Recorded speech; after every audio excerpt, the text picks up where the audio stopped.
Compute the double integral over the region R of the function 9 minus y squared to the 1/2 with respect to the area element in the region R. And R is a rectangle that has x between -1 and 5 and y between -3 and 3.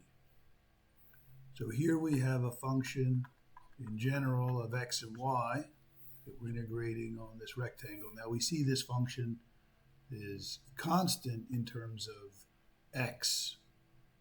There's no x variable in our function. And we also see that if y is between -3 and 3, then y squared is between 0 and 9, and so this integrand is at least 0. And so this double integral is going to represent the volume that's under the surface f of xy equals the square root of 9 minus y squared, and above R, which is the rectangle that has x between -1 and 5 and y between -3 and 3. Okay, so let's try to see if we can. This surface, since it doesn't have the x coordinate, it's what's technically called a cylinder set.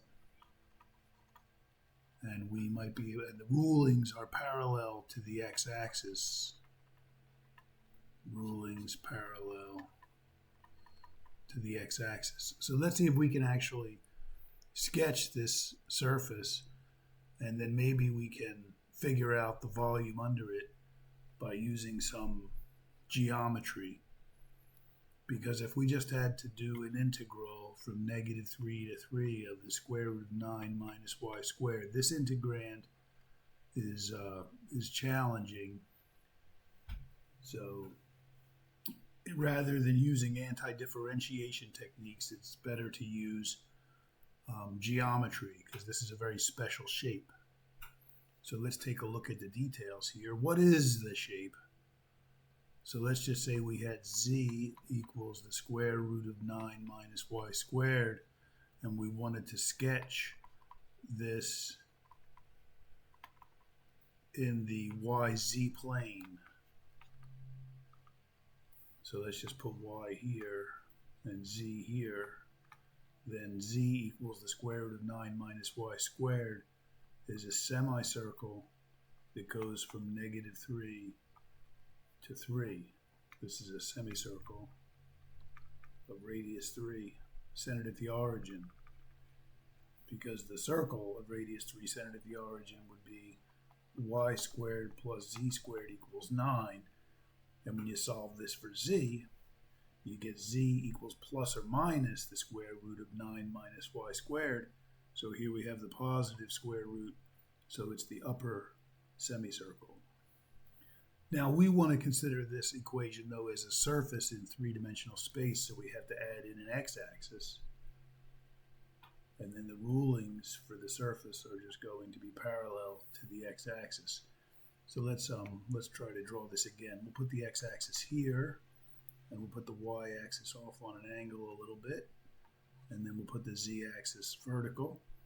So the x-coordinates are going to go from -1 to 5, and the y-coordinates are going to go from -3 to 3. So this is a rectangle in the xy plane. So this is our region R. And what does the surface look like? Let's put the z-axis here. Then we have z equals the square root of y squared is this semicircle in the yz plane.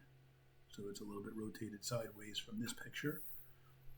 And then we have, for every value of x, we have the same copy of this semicircle. So when x is 5 and when x is -1, and then we'll just connect those with rulings parallel to the x-axis. And you see that we're getting this type of shape here.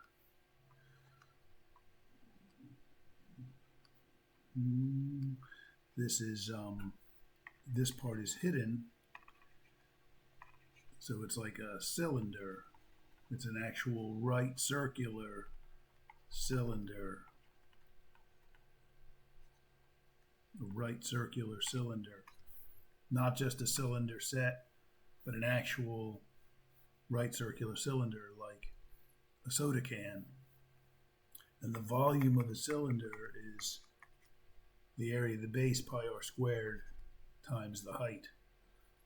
And our cylinder has a radius that's the same as the radius of this circle here.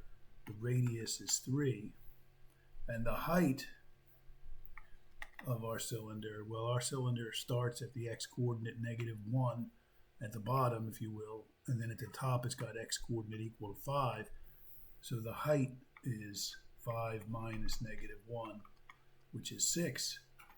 And so the volume of the whole cylinder, we could plug in R is 3 and H is 6, but we only have half of the cylinder, because the half that's below the XY plane that has Z negative, that's not included here. We only have Z positive, so we only have half of the cylinder. This would be a sideways view of the cylinder here, looking down on it. This would be the x-axis. So our volume, we want to divide this by 2 because we have half of a cylinder, half of a right circular cylinder. And so once we understand what the shape is, then the volume is pi times 3 squared times 6 divided by 2. That was 6. And 6 divided by 2 is 3. So we get 3 cubed is 27 pi.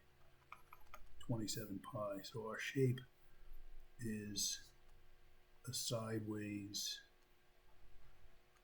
half of a cylinder.